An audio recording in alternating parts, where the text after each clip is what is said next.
All right. Good evening, and thank you for attending our third webinar in the 2020 National Gun Violence Prevention Summer Music Series. First, we want to thank our partners, which include Connecticut Against Gun Violence, Women Against Gun Violence, the Aonic J. McAllister Legacy Foundation, Unsense New York, Ebony's Hope, Grand Strand Take Action, Rhode Island Coalition Against Gun Violence, hashtag NoRA, Journey Forward Team, Enough New York, American Association of Suicidology, Colorado Ceasefire, Sandhook Promise, Chi-Town GVP Summit, Purpose Over Pain, Ceasefire PA, and Remembering Darien. We also want to thank our new partners, Rock the Vote and Democracy Summer 2020. My name is Natalie Barden, and I am one of the co-chairs of the Jr Newtown Acton Alliance. I'm going to be hosting tonight's webinar. We know that these are hard times, but we are hoping to get together and create a diverse community for conversation and healing around the issue of gun violence. We decided to create this music series as a way to come together and share our stories through music. The program is an hour long, consisting of 2 performers. Tonight, our performers are Mike Song, who lost his son Ethan due to an unsecured gun at a neighbor's home, and Jacob Williams, who is a 16-year-old who goes to Hill House High School in New Haven. He lost a relative to gun violence. Tonight, each performer will have time to talk about the importance of music and gun violence prevention in their lives before they share their song. We will have about 10 minutes at the end to open up for questions. We will also give you an update on why we should pass Ethan's law to set the federal standards for safe storage of guns. And before we conclude, Maddie Butendorf and Katarina Holtzapfel partner from Rock the Vote will share some information on their Get Out the Vote efforts.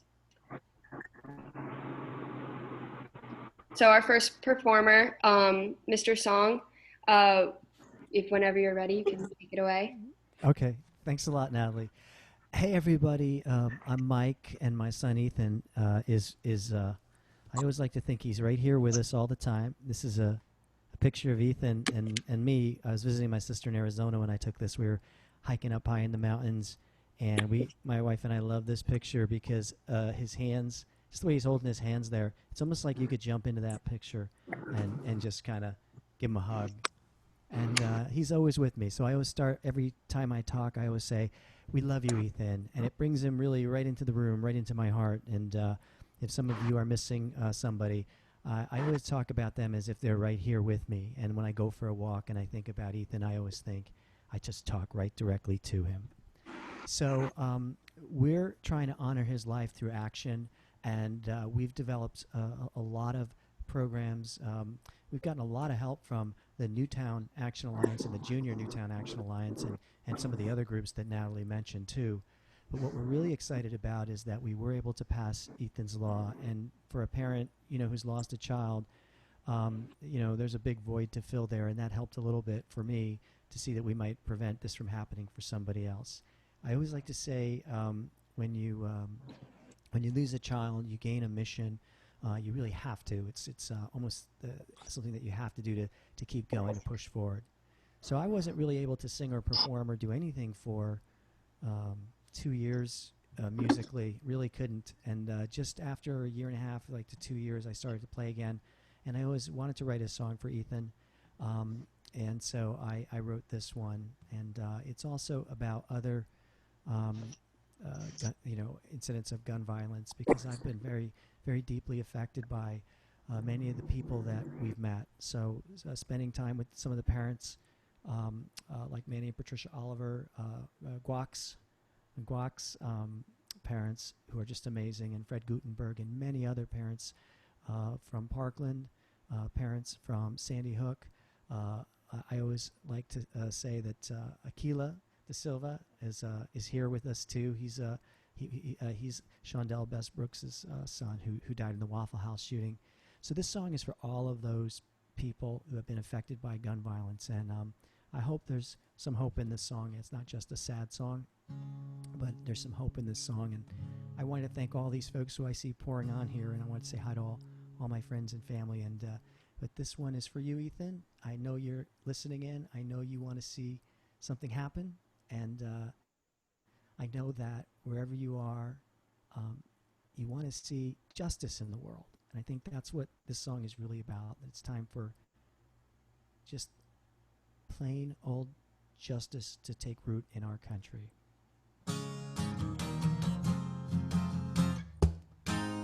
I couldn't miss you anymore since that day when a raging storm and a howling wind swept my boy away.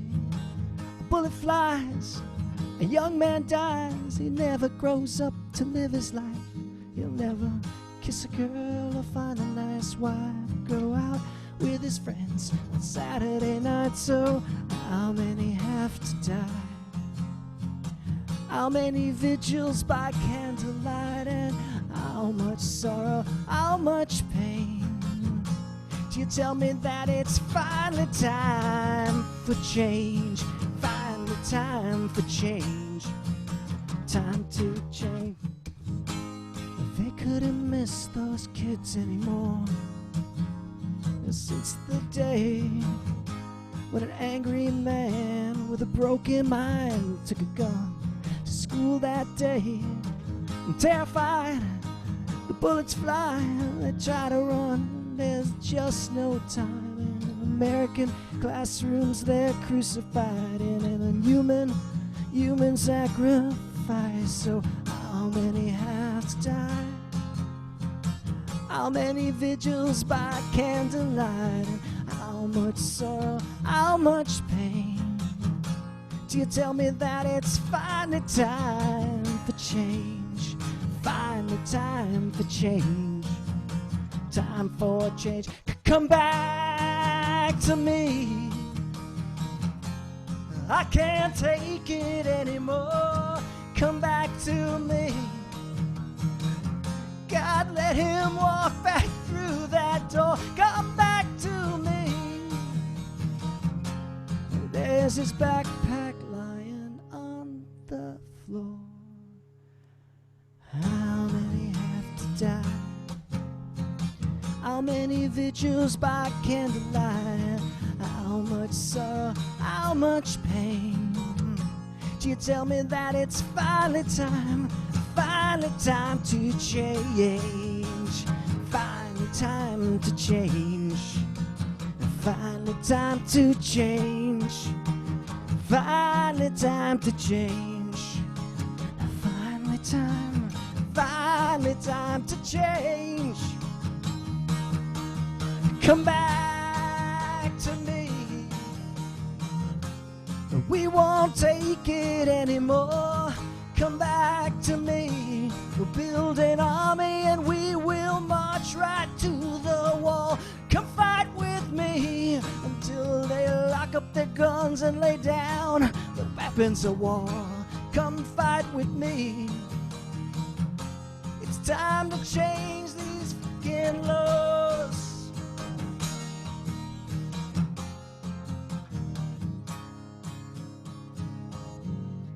We love you, Ethan. Thanks. Thank you so much, Mr. Song, for that incredible performance. That was really good. Thank you. Our next performer is Jacob Williams from New Haven, Connecticut. Jacob, can you tell us a little bit about your connection to gun violence before you perform? So when I wasn't actually living with my father,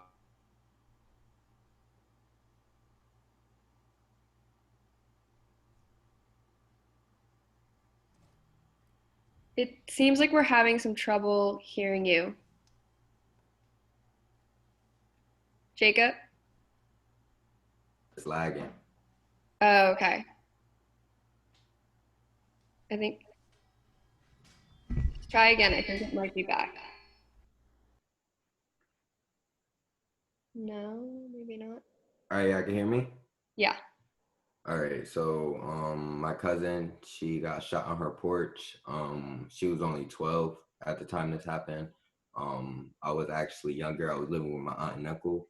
But when I was living with my aunt and uncle, I went through a lot of abuse and neglect. So that's what brought me into poetry. And when I started doing poetry, I got more rhythmic, and then I started rapping.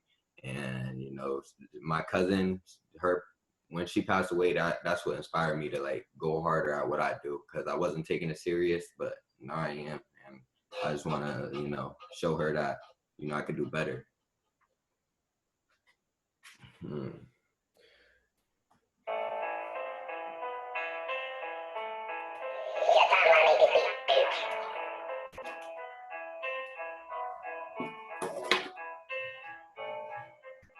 Sorry, the beat takes a while to drop. Let me just get there you go.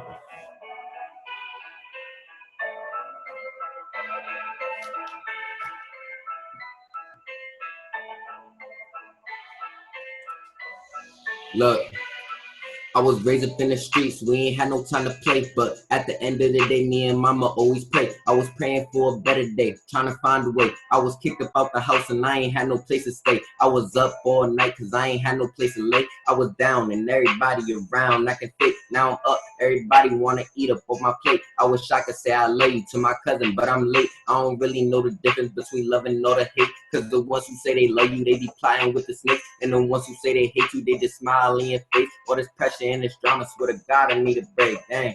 In the streets, really ain't no piece of cake. Uncle had to sell just to make sure my family ate. I was 8, I thought suicide was the only way. But it's not about what you get, it's just about what you make. Ain't no shortcuts, so I'm steady going straight. Walking through this tunnel full of pain, but it's okay. All the pain in my body, already know it's okay. I'm so used to getting hurt, all this pain every day. I ain't worried about what anybody gotta say. Making sure my mama good, seeing if my brother's straight. I ain't had no other choice, the streets was the only way. Everybody dies, I'm just really waiting for my day. I was raised up in the streets, we ain't had no time to play. But at the end of the day, me and mama always pray. I was praying for a better day, trying to find a way. I was kicked up out the house and I ain't had no place to stay. I was up all night cause I ain't had no place to lay. I was down and everybody around I can fake. Now I'm up, everybody wanna eat up off my plate. I wish I could say I love you to my cousin, but I'm late, dang.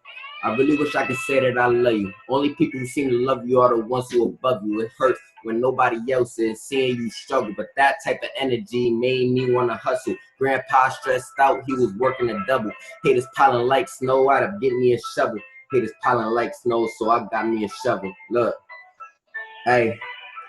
I was raised up in the streets, we ain't had no time to play. But at the end of the day, me and mama always pray. I was praying for a better day, trying to find a way. I was kicked up out the house and I ain't had no place to stay. I was up all night cause I ain't had no place to lay. I was down and everybody around I can fake. Now I'm up, everybody wanna eat up off my plate. I wish I could say I love you to my cousin, but I'm late. I don't really know the difference between love and all the hate. Cause the ones who say they love you, they be plotting with the snakes. And the ones who say they hate you, they just smile in your face. All this pressure and this drama, swear to God, I need a break. Hey, in the streets, really ain't no piece of cake. Uncle had to sell just to make sure my family ate. I was 8, I thought suicide was the only way. But it's not about what you get, it's just about what you make. Ain't no shortcuts, so I'm steady going straight. Walking through this tunnel full of pain, but it's okay. I'm so used to getting hurt, all this pain every day. I ain't worried what Rose gotta say, making sure my mama good, seeing if my brother's straight. I ain't had no other choice, the streets was the only way. Everybody dies, I'm just really waiting for my day. Everybody dies, I'm just really,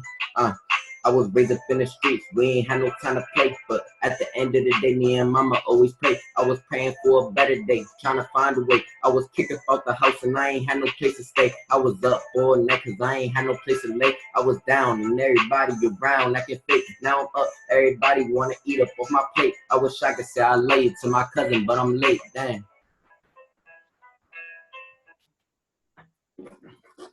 Thank you so much. That was amazing. Thank you.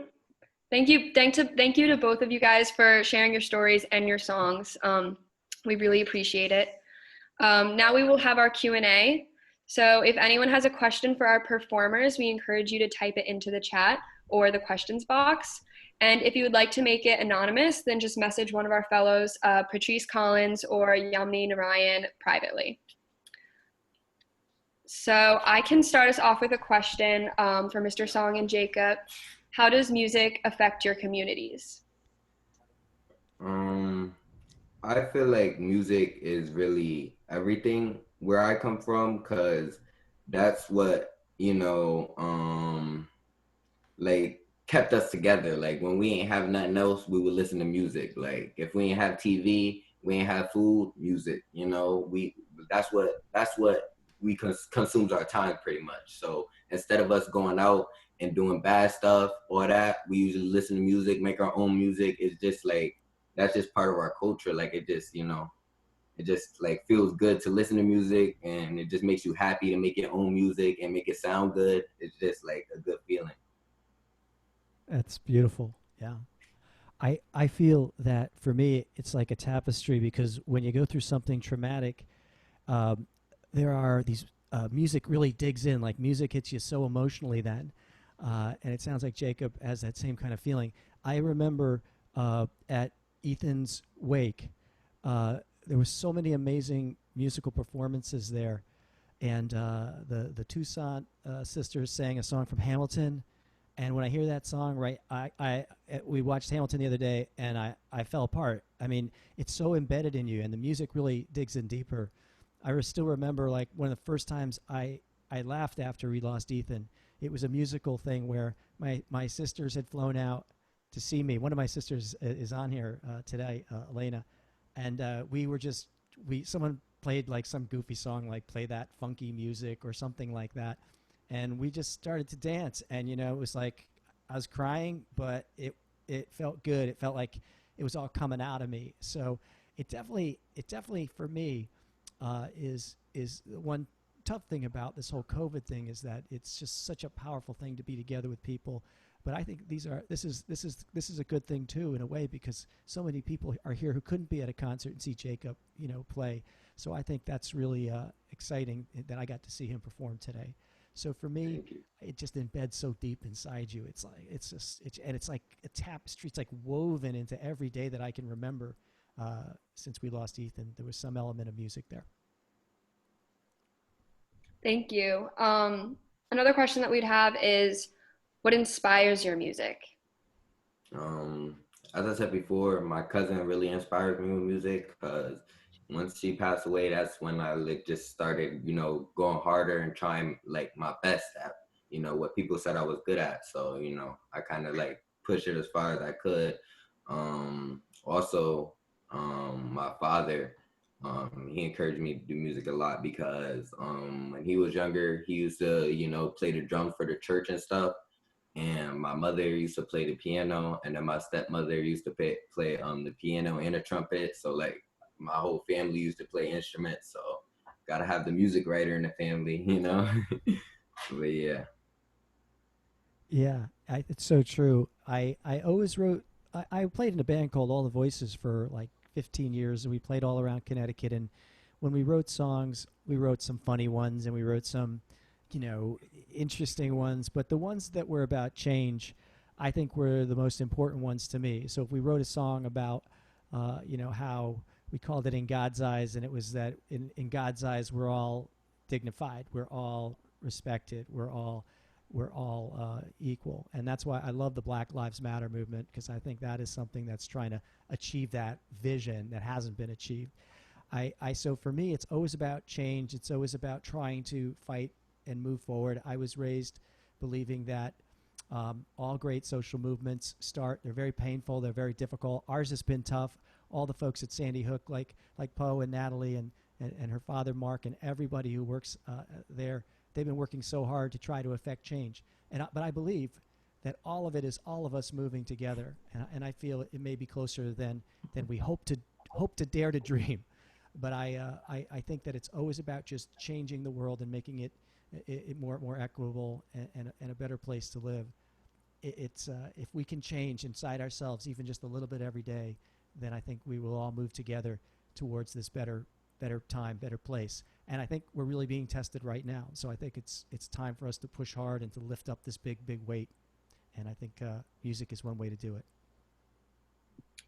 Definitely. Kind of going off of that, something that I've experienced is that I think that I like to use music in my advocacy way more than speaking because it's very different. So I was just kind of wondering, how do you guys think that by using music, you can reach people in a different way than if you were to stand up and give a speech? Um, I feel like music is I'm not gonna say more understandable, but I feel like more people would be willing to listen to a song on YouTube than stand up and listen to somebody speak for 2 hours.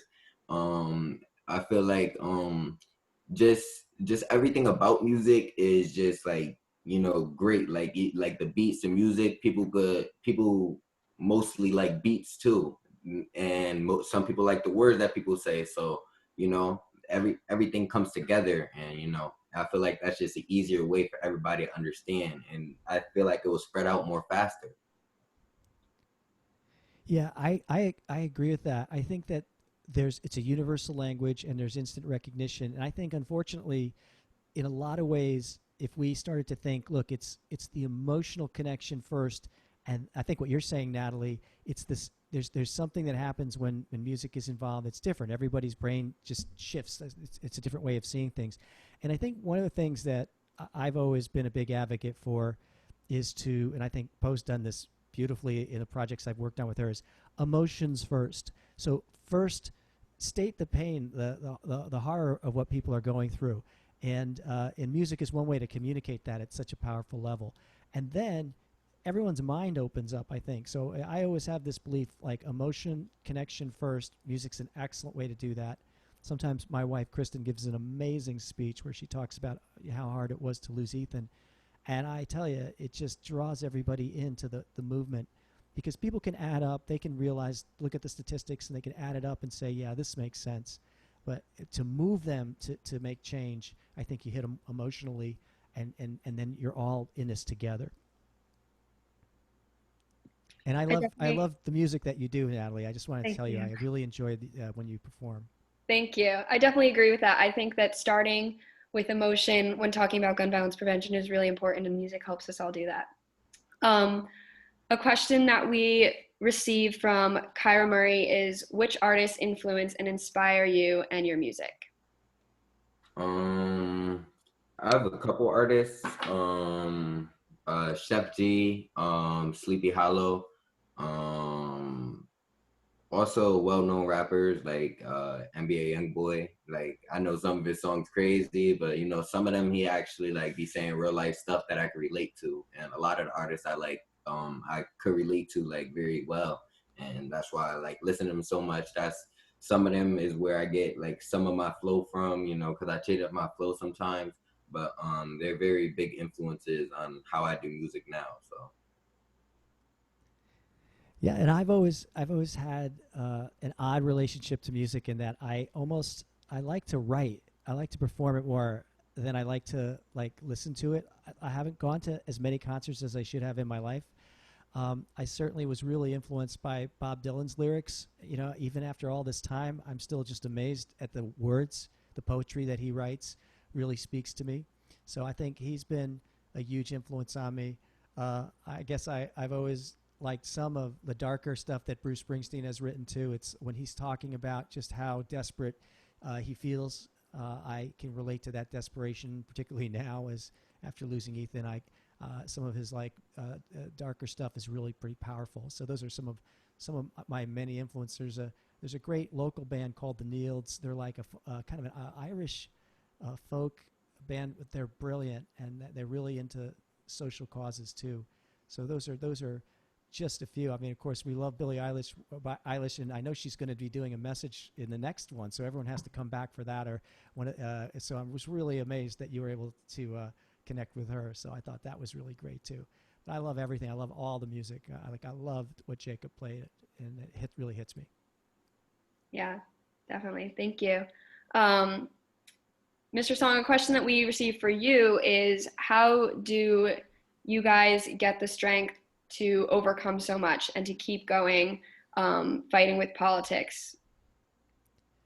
Yeah, I think that the strength is coming from someplace beyond me. I definitely began to feel that after a few weeks, and people started to say, you're very strong, you are holding up well. But I think it was that there was a channeling of all of these people that we met, um, filling a void. I think of the folks who helped us organize our road race, Scott and Dan and Melanie, Dina Cola, Scott Markovich, Dan Montgomery.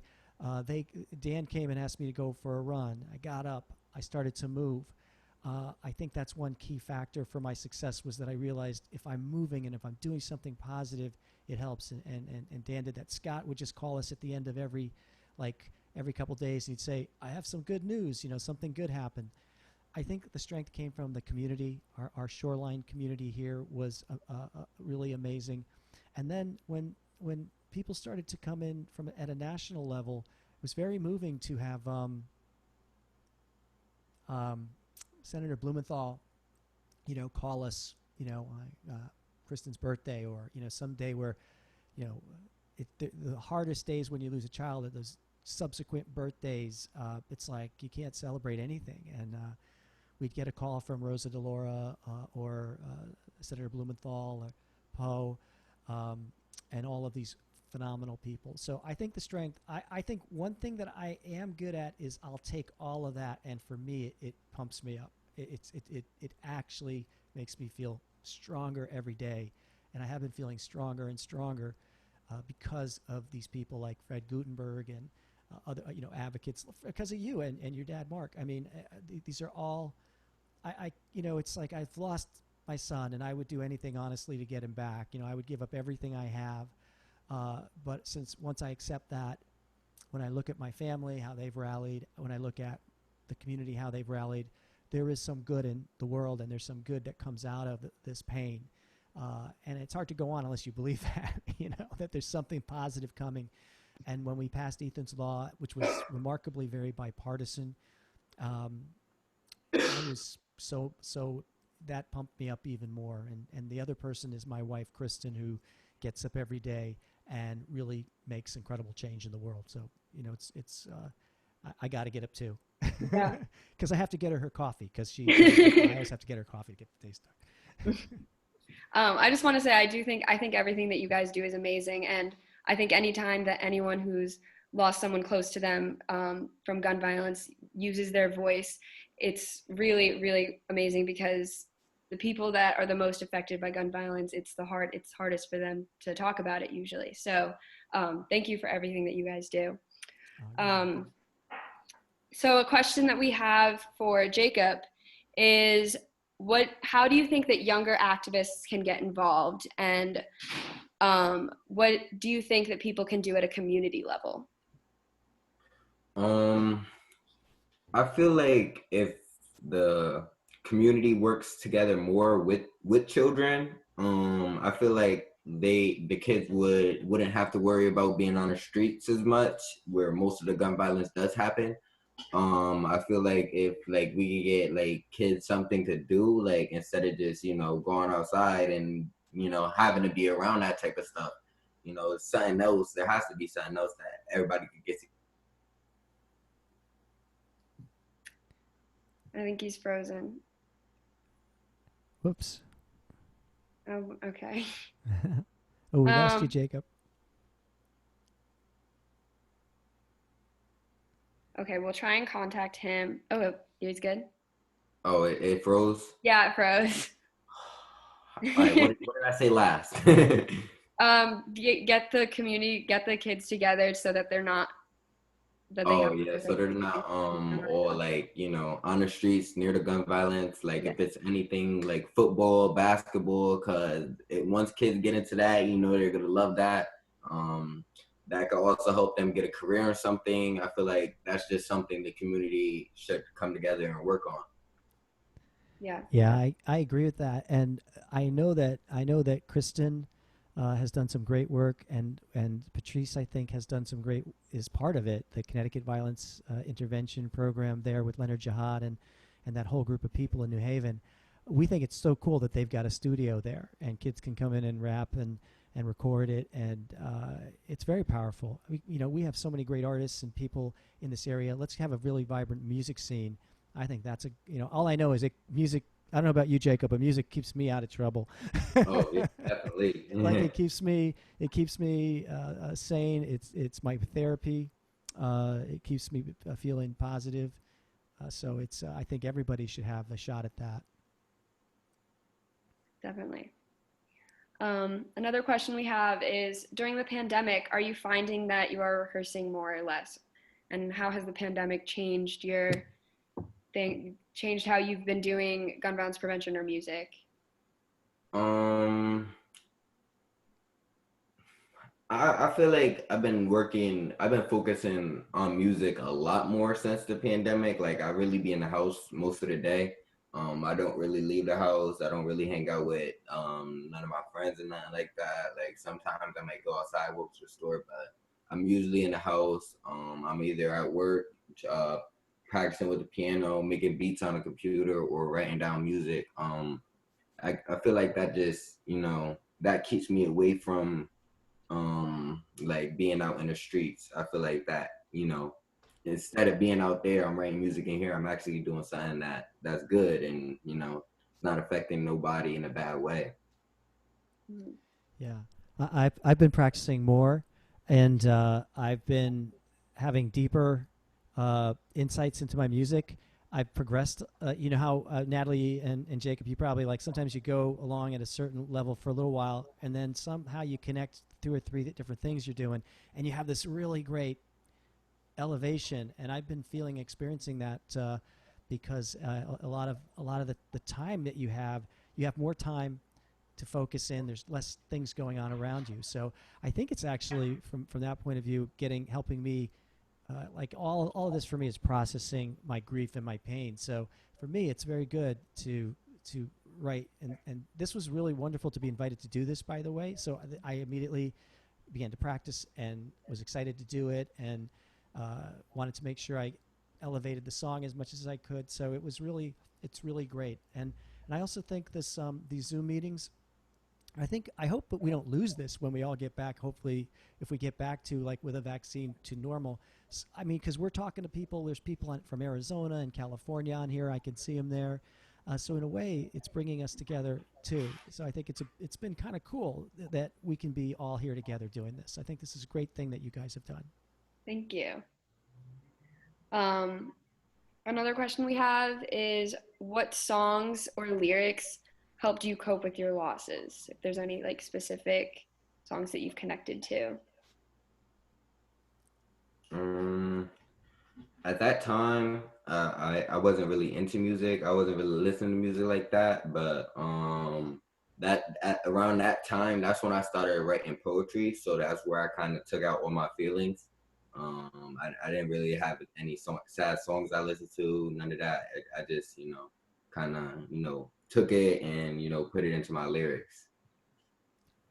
Yeah, and I know that for me, there was a few songs that really overpowered me. The song "Quiet Uptown" from Hamilton is just brutal, and people began to immediately say, "Oh wow, this song kind of is about how Alexander Hamilton lost his son," and it's pretty brutal. I mean, Mhm.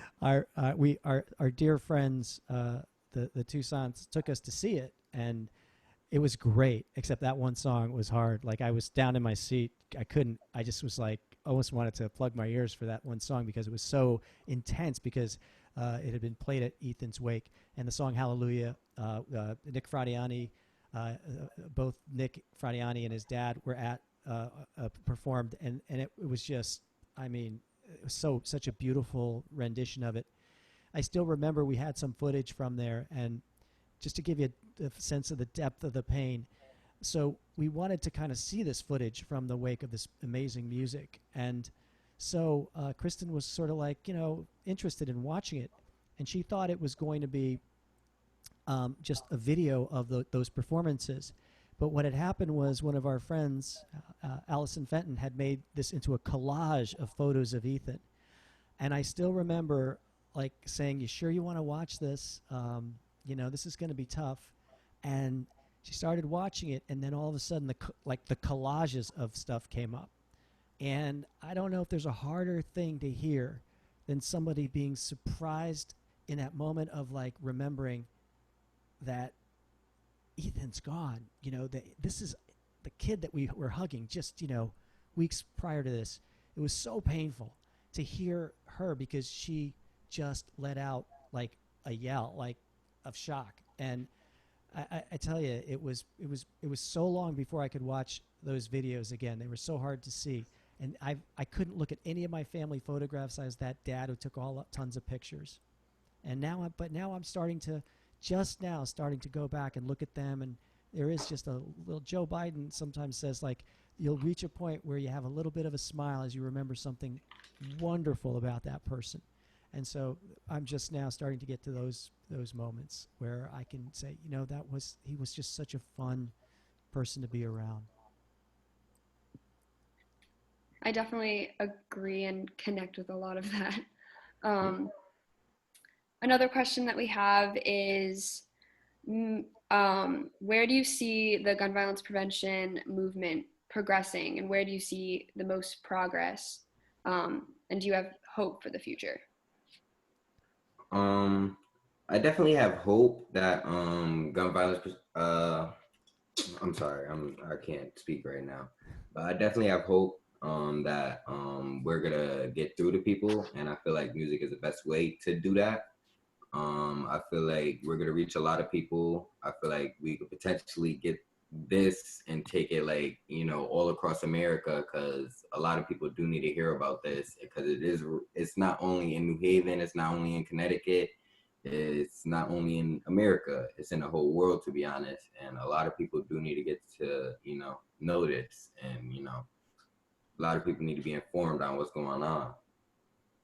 Yeah, I so agree with that, and I love that Rock the Vote is part of this. I love that, I love the young people who come into the movement, like Junior Newtown Action Alliance, and uh, and the folks for March for Our Lives, and all of these great movements. I'm probably leaving out a ton of them. I think this is a very fascinating time for our movement, right? Because here we could possibly, if we all push this giant rock up this gigantic hill, if we can all just put our shoulder to it and tell our friend, it's really about us telling our one friend, or driving our grandma to the polls, or making sure someone has the write-in ballot that they need. If we can all get one extra person, we can do it, and then it's quite possible the political landscape could change, and we might have a period of time where all of these basic common sense, gun safety, life saving laws that we've all been working on, which would include obviously some of the big ones like the background checks, the laws where if someone is threatening a person in their family, they shouldn't be allowed to threaten them with guns. They shouldn't have that. I think those laws are really smart. I think we need to do more with folks in the urban setting where so many stolen guns can kind of seep in there, and turn. I mean, kids have been getting in fights, if in high school and whatever forever, but with guns in the mix, then it becomes so tragic. So I think we are. I'm hopeful. Our friend Fred Gutenberg is leading a charge there, working with the Biden campaign. I think that I think this is a moment. This is such a moment in time that if we all push, and it's not just about watching TV and getting angry at what we see. It's really about, how do I just get one more person to the polls? That's what it's about. It's just let's take someone, let's make sure they have maybe they just turned 18. Let's make sure we win this election, because it really is so important, because we could then pass some of the most basic gun safety laws, of which Ethan's law is one, and we know that 80 to 90% of America is fine with them. This is not a hard thing for gun owners to accept, that we'll do better background checks. Thank you for that. I have hope for the future as well. So it really is important that we are all staying involved in this right now. That was very well spoken. Thank you.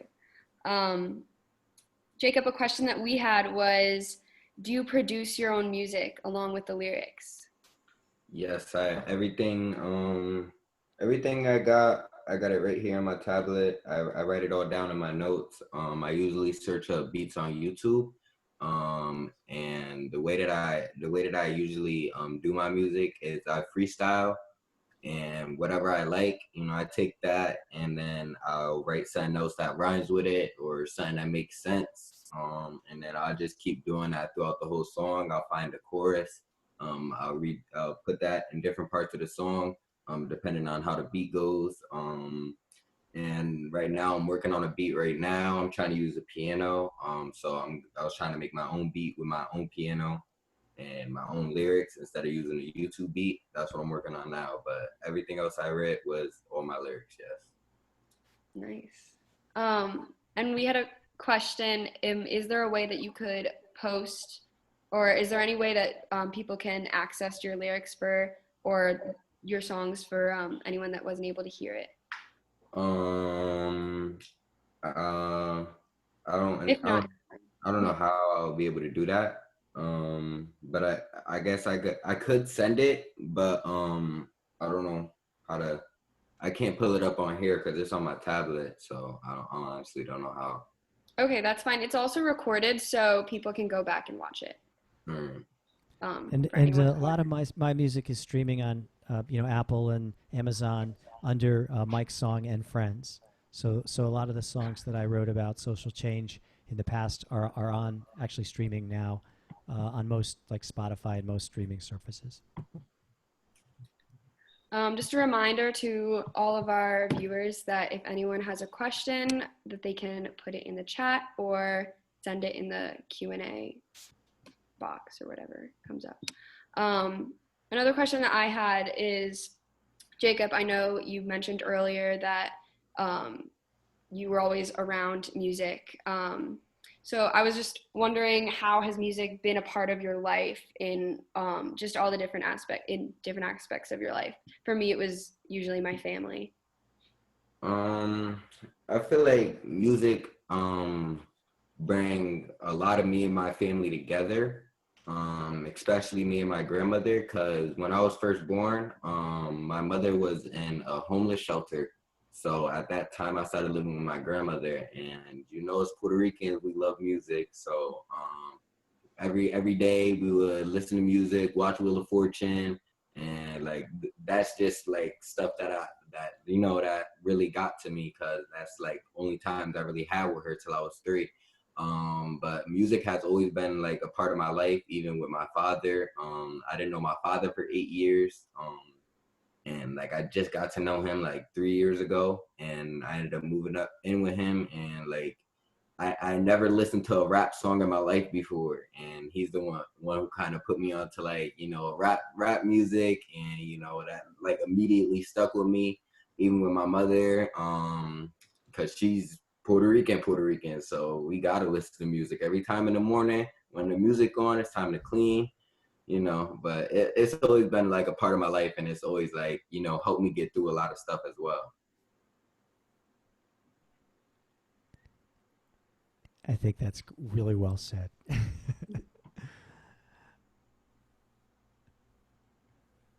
And do you want to add anything or? um, well, I think that I can still remember my mom, who's 90 years old, who's on this chat with my sister Elena. So hi, Mom. Um, she played a song. She played some folk stuff because I mean this was like I was 10 years old, and she played some folk stuff, and I can still remember it. Song "Michael Row Your Boat Ashore," which is almost thought of as like a overplayed or cliched song, but I love that song, and every time I hear it, there's a point in that song where I'm just transported into a whole nother place, and I feel happier and more confident.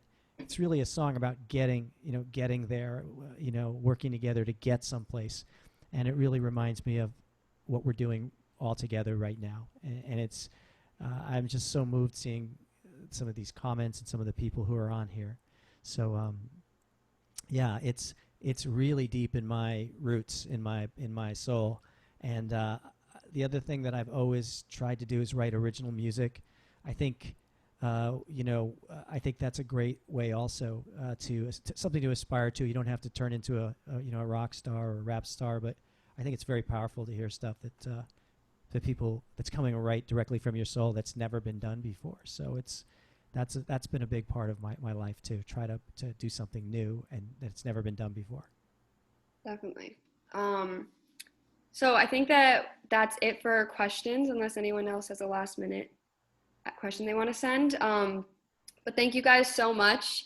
As I said earlier, these are really important conversations to have, and you guys are so well spoken and have such great insights. So thank you so much for sitting down and talking with us. So each webinar, we will be talking briefly about gun violence prevention legislation to stay informed and active. And this week, we'd like to share some information on Ethan's Law. And the world is watching, including Paul Rudd, aka Ant-Man. He has a message for us. So, Poe, if you can play that.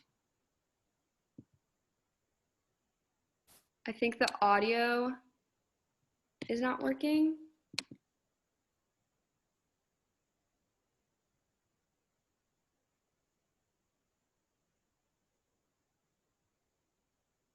It's still not working.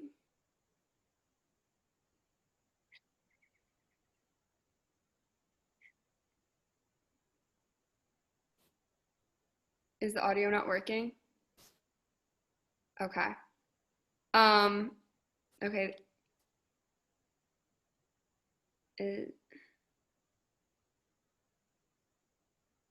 Okay, then we will move on, I guess. So, I think she was muted, so she was playing it. I really worry when. Oh, here it is. There she goes.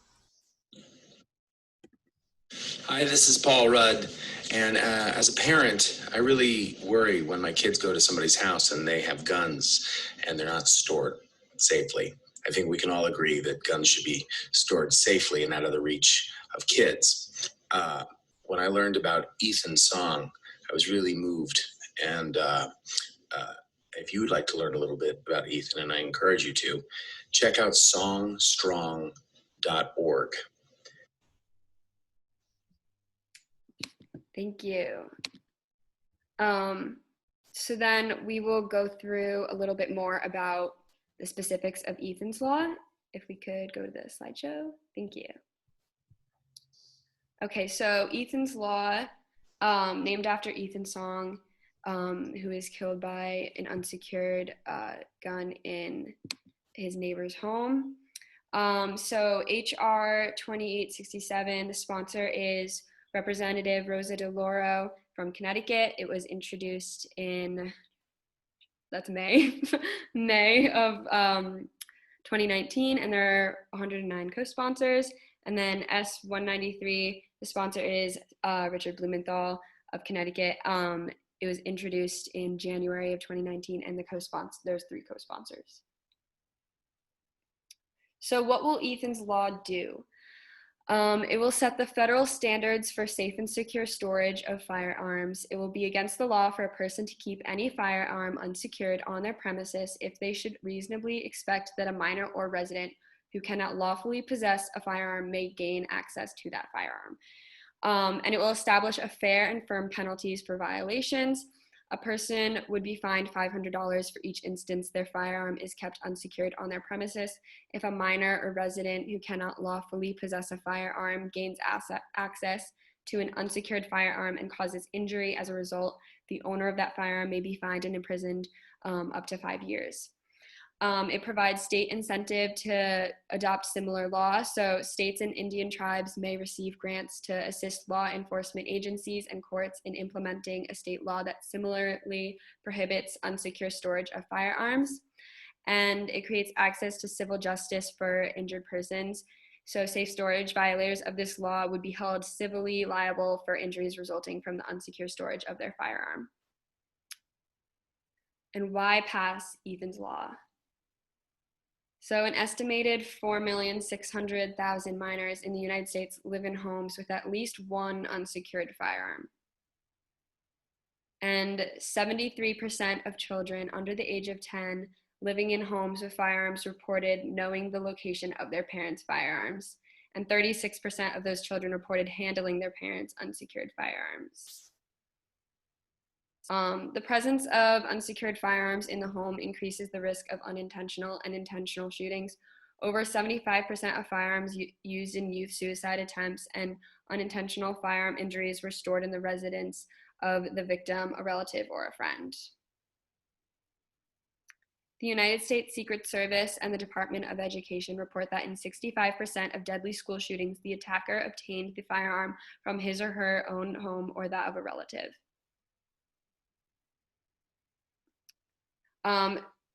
And then we are going to talk about registering to vote also. I just want to say quickly, though, that I think that safe storage is not talked about enough in gun violence prevention. And when you look at the statistics, it is so important. So I think it's really important that we're all advocating for this. me. So we're gonna quickly talk about getting out the vote. So before we conclude, we asked our partner, Rock the Vote, to share some information on their Democracy Summer 2020 program. Rock the Vote is a fantastic organization dedicated to the mobilization and empowerment of young voters. So now, Maddie and Katarina, if you could share your work. So hi everyone, thank you so much for having us today. My name is Katarina. And I'm Maddie. We first want to recognize all the work that tonight's performers, organizers, and audience members are doing. Gun violence has impacted so many of us deeply, and we believe through using the political power of young people, our voices and our beliefs can be heard in every election. We're both actually currently interns with Rock the Vote, and so we've been working with them throughout the summer.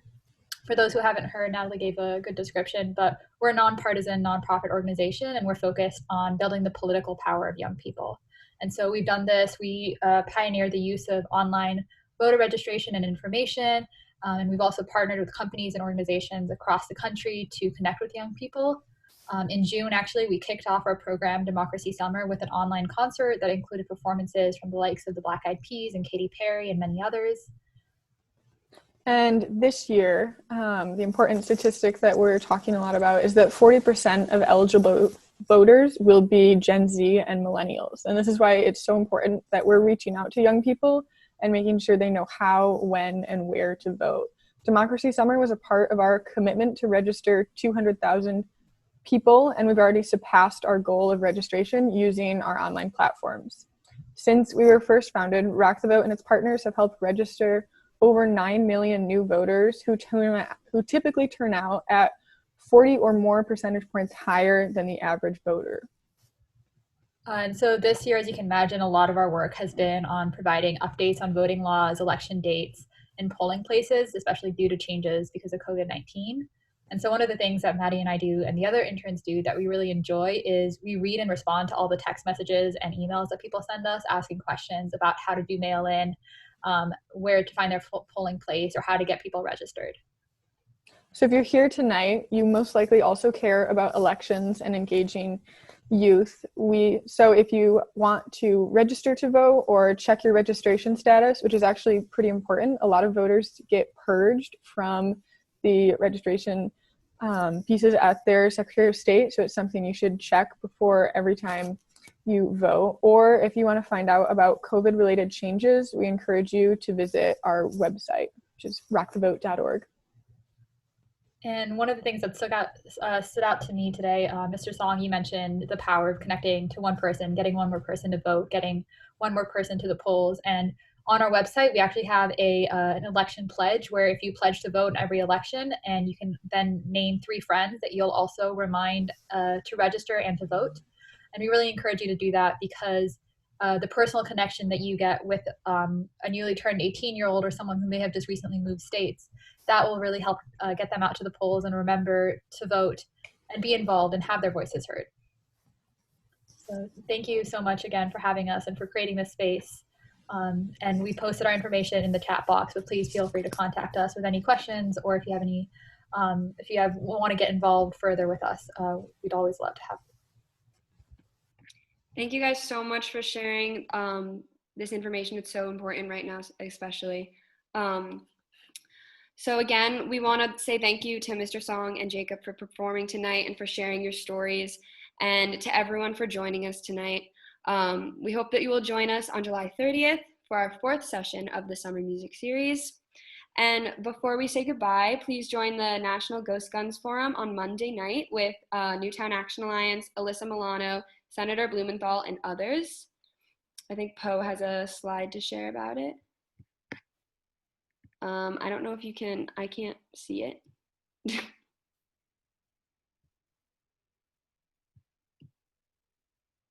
Did it come up?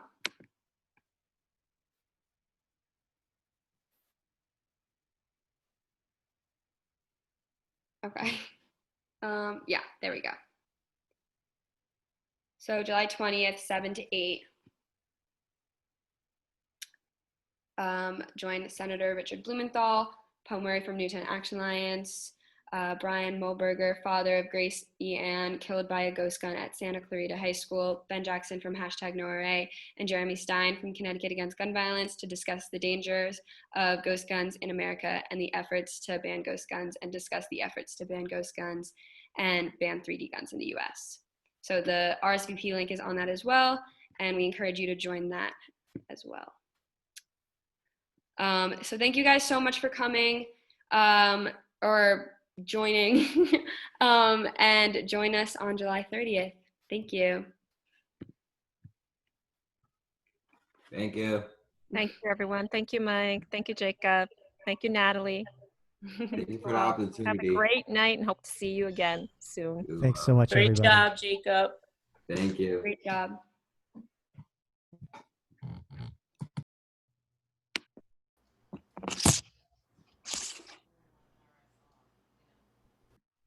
Thank you again for having us. Thanks for being here.